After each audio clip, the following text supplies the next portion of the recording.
power and strength, first, it lives in the mind. Right. So if I think myself strong, I am strong. I speak with conviction. So what do you sound like when you deliver your information? What words do you use? That's the thing. What do they hear? What do they hear when they hear you? Like, I know a lot of people who can't watch themselves on camera, who can't hear themselves, like, oh my God, is that what I sound like? Then fix it. You want to strengthen your voice. You don't want to be like, okay, you can't go into this room. You can't go into this room. It's like, you can't go into this room.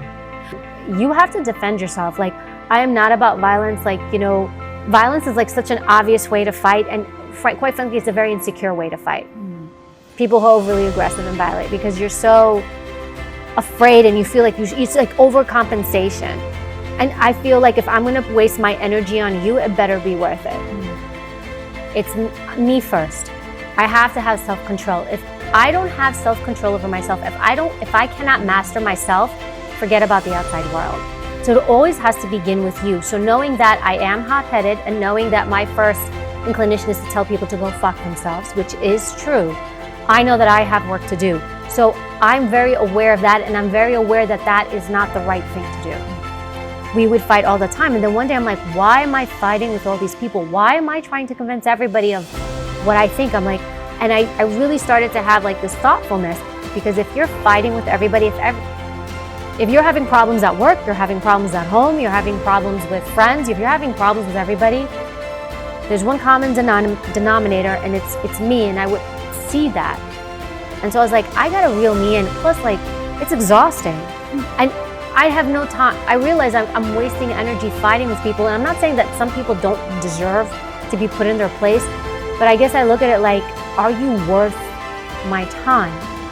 And it's like everything in me to not like rip him to shreds. So I knew he was wrong. I went and got the case file or whatever I needed. And I went back downstairs and I stepped away because I really like nothing good was gonna come out of my mouth. But I also understand that it was work, and I also understood that there was people around me. And I was like, you're not gonna own my response to you. I'm gonna own it. That's why I do it for me, not for you. When you wanna let somebody know what you really think of them, or when you wanna reprimand somebody or discipline someone in some way, you should do it in private. Because I knew if I ripped him in front of everybody, he just would have ripped me back and we would have gotten nowhere. Because he's naturally gonna get defensive because I embarrassed him.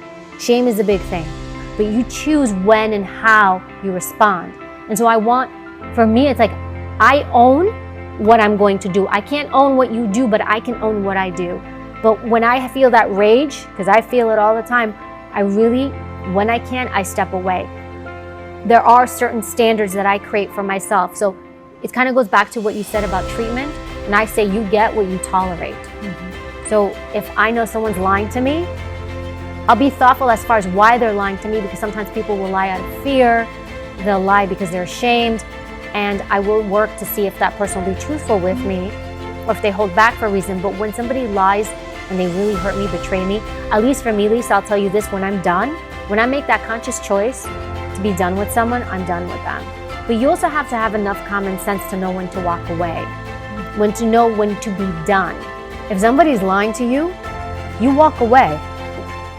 If someone crosses that line, for me, it's done.